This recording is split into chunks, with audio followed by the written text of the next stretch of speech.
good. But I'm working on it. Just like I told you, a lot of things we take for granted. Oxygen and water. Try living without it, and it won't be long that you'll be planted, right? Does that make sense? And that's I try to tell these knuckleheads down here, and they say, "Oh, we're not gonna mess with you." And if they do, they're gonna bring you. Well, I don't want that ugly, god darn mold infested plastic tank sitting out there in my yard. I don't want to drink from that thing. My neighbor got one. She goes and buys water. Mm-hmm. See, all they have to do. You read. I can show this. 45 days. All they got to do is give you, And I had them change that for permanent water supply. So we got the meeting up there. These people got on him about it. If you want, I can take you down to Neighbors and show you what that water's like. Was yours down there? Who's the neighbor? Myers. They capped that well. There was methane. You ought to see that water. I mean, it's She just showed me pictures of it. But anyhow, they're having a hell of a time. Now they're fighting Atlas, you know what I mean? I never come up with give them another name yet, but I will. I got one for Chesapeake, but I'm not going to tell you guys what that is. But and they haven't done nothing yet. They haven't compensated them people or nothing. That water was so bad that the guy that come up from the gas company, he said, "Ma'am, if I know that, I would park the truck down the road. I wouldn't want no one to know I was here. Just like if you got termites, you don't want that termite truck." That guy felt bad. He said, "Whoa, you seen that Gasland story, didn't you?" Uh-huh. Same thing. They got, and then them poor people were sick. Both of them got cancer. They're on medication. I'll tell you, it's a shame. These people are heartless, gutless, gangbuster style, whatever they can get it. No, you know that. If you didn't know that, you wouldn't be here, right? Mm-hmm. I mean, you're not with these guys, are you? Not with these guys. Huh? Not with these guys. No. So what are you basically trying to do? Get a story? You're going to do a story on this? We are. We're looking at the community impacts of it. Okay. Here, this is very important. Here's a question I asked. I said, how come you're letting them have the permits? Who changed? This has always been A1, Agriculture 1. You understand that? Who done the flip-flop to turn this to M1? That should have took an act of Congress. Okay? And the guy says, he says, the Bush-Cheney, Halliburton loophole.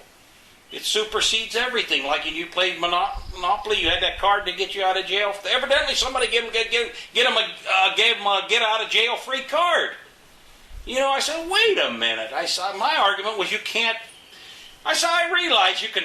I said you can explore and do things under certain, but you cannot pollute. You cannot contaminate.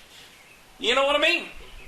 So anyhow, I told that guy, I told that supervisor, I said, wait a minute, buddy. I said, all of this traffic, all of this drilling, I said, all this hype, I said, all of this, you're going to be a millionaire.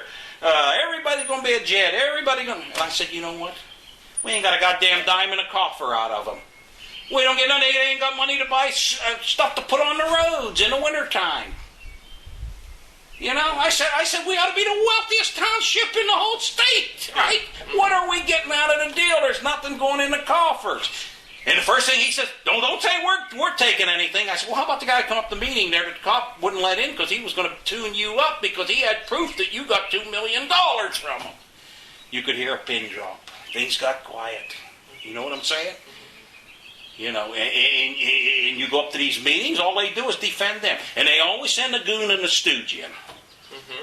What's that bald-headed one's name? Tim or what the hell ever? And he tried to tell me right in front of everybody when I was raising hell, first of all, there was only supposed to be one man come out here and talk to me one-on-one. Sends two. You don't mind if we send two. I said, why didn't you bring the whole damn regiment like you did up there? And that guy told me he's one of them goons.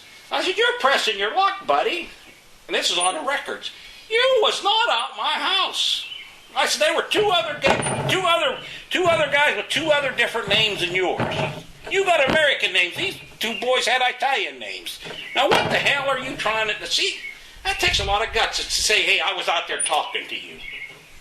I don't mind telling a lie, but man, I want to make sure I don't get caught in it. The old timers call that a bald-faced lie. You just outright. How That's what he told me. He said, I was one of them goons that was there. I said, no, you weren't. I said, don't test my memory, buddy. I'll make you look like the south end of a donkey heading north. I said, you just took the CL right out of class. You catch that one? Yeah, now that takes a lot of guts, don't it? You know? But that's what happened. He right in front of everybody. And he was not here. He was not. It was two other guys. It's only supposed to be one. And I told them two guys, I said, boys, I'm going to tell you what, they try to get me to sign that lease too. Okay? I said, you go to your boss right now and go get me a $2 million check and bring it here. I'll do one of two things. I'll either tear it up or it'll never get cashed. I said, it's not worth it to me. It's not worth the aggravation. It's not worth the fight. It's not worth me breaking up my friendship. You know, I said, I'm not like these other guys. I do care about my neighbors. I do care about my community. And there's just very few of us who are fighting for it. You know, like I told them, I said, hey, anything home on the range recourses promises you a pie in the sky after you get it, don't come back to me and cry. You notice I got a little knack for poetry, yeah, but I'm not going to give up my midnight job. You wait till I get this thing published. You're going to laugh your you know what off. You see, I'm on the right track. I'm got to get it. You know, how you like that? I like it. But you know, some people can draw, some people can play music. I can put things in. I think you can understand. I can put in things in perspective where you can understand it. What's that? Even if I got to make a total you know what out of you. I've never heard so many euphemisms for sure. What was that? Hey, wait, you say about when I say about these 8 large trucks instead of the 8 tiny reindeer? Yeah. And I see a name on the fender. One was Jose, the other was Pedro, then I'm going up with Alejandro. You understand? I got this all figured out. Yeah. But it sounds like there's a niche for environmental poetry. Well, this is going to be Not heard much of it. you know, I think I'm going to title it "Home on the Range Recourses." You know what I mean? You know, if you got a headache, if you got a backache, no matter what ails you, you know, call its toll-free number 1-800-RANGE Recourses. You like that one, don't you? See, like I try to tell these boys here, I said, instead of you guys just signing blindly on that line. Oh, there was one on 6 o'clock today. We just missed it, but I had to talk to you guys. The woman's doing a commentary about the signing them leases, what you don't know, really don't know. It's on channel. I hope somebody recorded it. Can you pull it up on your computer? Absolutely. Channel 9, 6 o'clock. See what you can get on it. Yeah, I called about that. I got another one. I called Ron on this one here. And the guy just, in the next sequence there, he said they just had a moratorium up in Delaware Valley. I think that's where that fox was from, ain't it?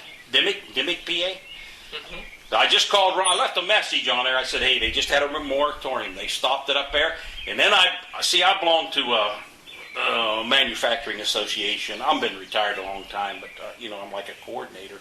And every Wednesday we have a conference call here. Now, last Wednesday, we was talking about that golf spiel, and a fella got on there, and I didn't get to question him on there today because we had other business.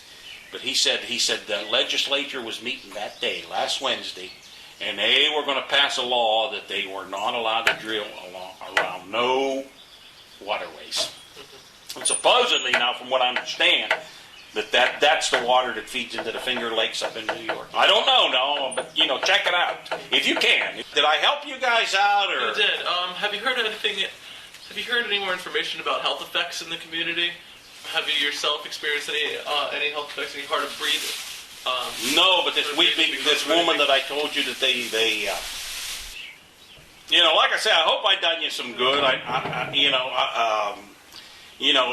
Instead of saying Houston, we got a problem, I say Hopewell, we got a problem. You know what I mean?